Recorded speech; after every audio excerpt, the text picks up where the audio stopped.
Hello there, Sir from 17 once again, introducing you to some more Call of Duty gameplay. This time it is a domination on the map Arcaden, and I'm using everybody's favourite machine pistol, the machine pistol number 7. And this is a weapon that garners a lot of hatred on YouTube.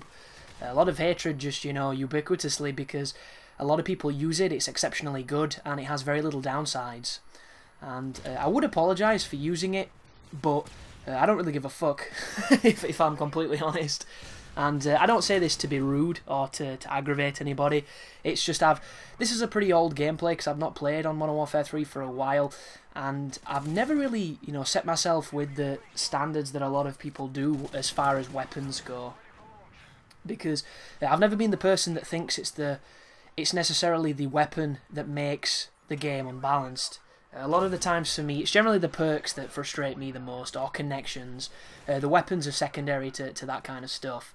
And as much as this gun is prevalent, everywhere, and a lot of people use it, there's just as much, PP90, there's just as much ACR, and I've never really had the hatred that everybody else has. It could stem from the fact that I was an avid M16 user in Call of Duty 4, because when you aimed at people with that gun, they fucking died. And there is nothing sweeter than, shooting people and getting that kill. And as you'll see, this gun does kill fast, but it does not kill as fast as it does for everyone else, because, I don't have these mammoth connections that enable people to go, ridiculous o'clock scores every fucking round. But that's not a problem, because I like to think I bring a variety to my gameplay. I bring, some good scores, I bring some interesting games. As this guy hides behind the drinks machine and I shoot him in the leg.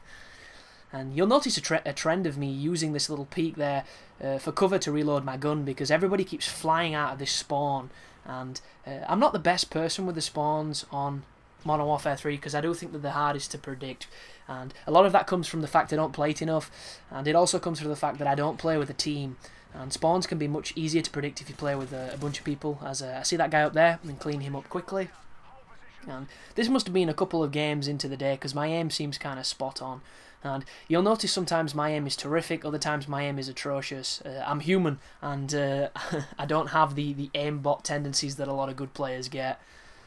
I'm lazy too. I notice it a lot. There's sometimes when there's gunfights I should win and I can win them, and I just don't. It's it's kind of funny. As I cruise back into this central area here and start picking that guy off, but hit markers for days. He lies behind there. I clean him up as he pops back up, and I go back to this tried and tested corner. And you'll notice right now we have the triple cap. It's going okay. Anybody who plays domination on their own will know there's generally two sides of the coin to the outcome during one game. And this is one of the better ones, because you either destroy the opposing team with strong teammates, or you get smashed because your team is garbage and the opposing team has, all the good players. And I do think that it can be very difficult for one man to make a difference, regardless of how good that one man is. And I generally call this Call of Duty 4 syndrome, because I used to regard myself as pretty damn good at Call of Duty 4 when I played it, and I played it more in my mind than any other Call of Duty, even though my days and times and everything is nowhere near as high as Black Ops, because all of my friends got into Black Ops, which made it much more fun to play. But when I played Call of Duty 4 and I got into it and I felt really sharp and really good, you could be going 50-3 and you'd still lose in domination, because it would be so difficult to push the B flag on your own, and when your team had no interest in doing it, there was nothing you could ever do.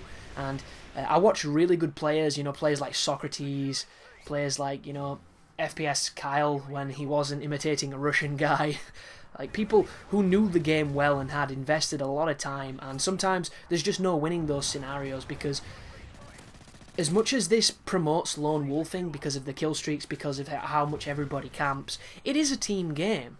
And it's by no means, the same standard of a Team Fortress or a Gears of War or a Battlefield, but you do need people to help you win.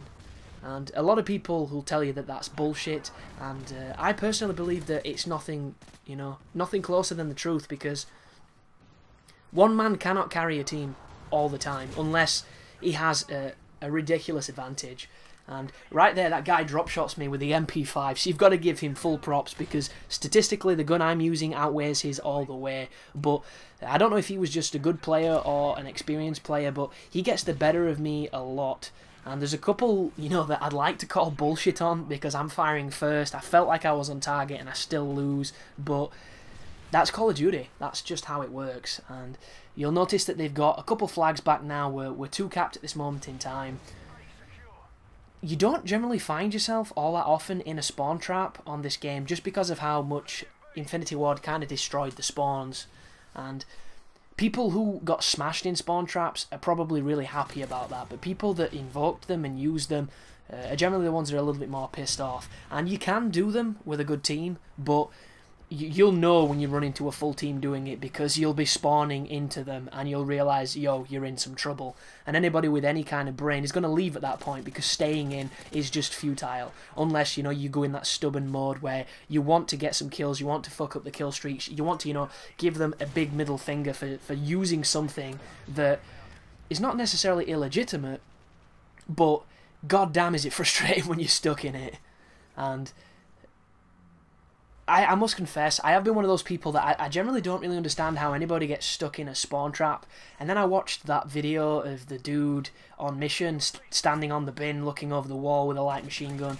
Like, right there, you can't get out of that because you're not even having control when you spawn because there's those few seconds before it you know, revitalizes you in the game. And like, he's killing them before they even get control of the character. That is bullshit, that, and I don't like that at all. As I run away from this guy and do a lovely little loop-de-loop, don't see anything. The skulls all around me from my team as they go down. We're still 2 capped. They're trying their best to pull this back, and watch this. I was so in this at this moment that I didn't realise I wasn't capping the flag. If that isn't the most boss retard move you've ever seen, I don't know what is. But I cruise back over to C, because that's the only flag that we have, and I'm assuming there's going to be a couple people rushing through the spawn, and there's that guy there who's doing a bit of spawn killing, but there's not really anybody else. And my team whoa, there we go. What the fuck was that about?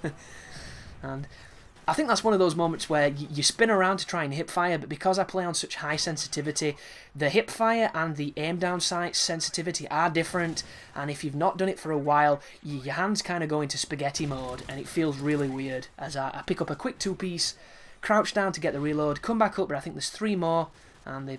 oh no, different bit. I was probably referencing something that's already happened, not exactly the best move. As I see my teammate get clipped up, I see the bullets come from this side, I can't see anybody, so I spin immediately back round, see that guy over there, throw a quick grenade, pop back out, can't see him, and this is when I get pincered, kill that guy, see no one on the escalators, see these guys here, and boom, escalator man comes and finds me. Just another tale of how Modern Warfare seems to work sometimes. And they really gave the end of this game a push for the money, but they needed to triple cap, and they just weren't willing to do it. And me and this guy push back over to B, and I think we actually reclaim it for a while. I look over there, and at the last moment I make sure to see he's checking our back, and that's one of the things I hate the most about randoms. Why would you look the same direction I'm looking? It doesn't make any sense. The whole point of that moment is that we make sure we're secure while we cap. Why the hell would you face the same direction as me? Oh, so strange. But right there is me getting some justice on that guy, and I don't know if you slow that down, but I have. Watch how many hit markers I get on that dude. Like, this isn't even theatre mode either. And I don't know. A lot of people complain that this game doesn't have, you know, body damage, so that you do less damage if you shoot the body rather than the head and the torso, but on my bullets it kind of fucking does. As I get a quick predator missile, bring it down on A to make sure that they don't cap it, get the quick defense, see a couple of skulls through the central alleyway there, see that guy, throw the stun. This gets messy as I'm blind. I just do the hip fire that seems to make everybody win except for me. Get the chopper, get the reload, call in my chopper, cruise back into the terminal. See the red dot to my left, and this is pretty good, this guy outplays me here.